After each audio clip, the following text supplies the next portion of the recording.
हरभऱ्याची बीज प्रक्रिया हा, हा. ती कोणता आली की तुम्ही सांगलो. हा, कस्तुरी हा बरोबर आहे. कस्टोडिया हा, ते दुकानदार त्या हळदीसाठी आत म्हणून आले. असं का? हम्म. आता बघा याच्यामध्ये आपण जे शेतकऱ्यांना सांगतोय प्रॅक्टिकल नॉलेज आहे. कस्टोडिया जर तुम्ही लावलं ना, कस्टोडियामध्ये एक अनुभव घ्या हरभऱ्यामध्ये. जेव्हा 15 दिवसाला काय करा, हरभऱ्याचं एखादं झाड उपटा आणि एखादं झाड उपटून बघा, त्याचं जे बुड आहे की नाही एकदम खालचं, त्याची जाडी एवढी होती. हा, त्याचं कारण काय माहिती तुम्हाला? त्याचं डिटेल मी व्हिडिओ युट्यूबला टाकतो. पण तुम्ही काय करता, त्याचे कीटकनाशक आपण टाकतो. समजा वेगळ्या प्रकारचे आपण कीटकनाशके लावायलो आणि हे बुरशीनाशके लावलो.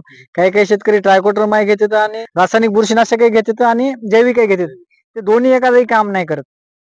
तुम्हाला जर घ्यायचं असेल तर एकच घ्या. एवढं बघा, एका एका शॉपमध्ये रासायनिक खताच्या कीटकनाशकाच्या शॉपमध्ये जर तुम्ही जैविक खत घेतले तर ते जैविक खत सुद्धा काम करत नाहीत. पण आपण काय करायलो, पीएचबी ट्रायकोडर्मा लावायलो, अझोटोबॅक्टर लावायलो आणि त्यालाच आपण रासायनिक खतही लावायलो, समजा रासायनिक बुरशीनाशकही लावायलो. त्याचा रिझल्ट येते का आपल्याला? येत नाही. मग लावायचं तर एकच लावा, तुम्ही कस्टोडिया लावा. सुरुवातीला दुकानदार तुम्हाला शिफारस करत नाही.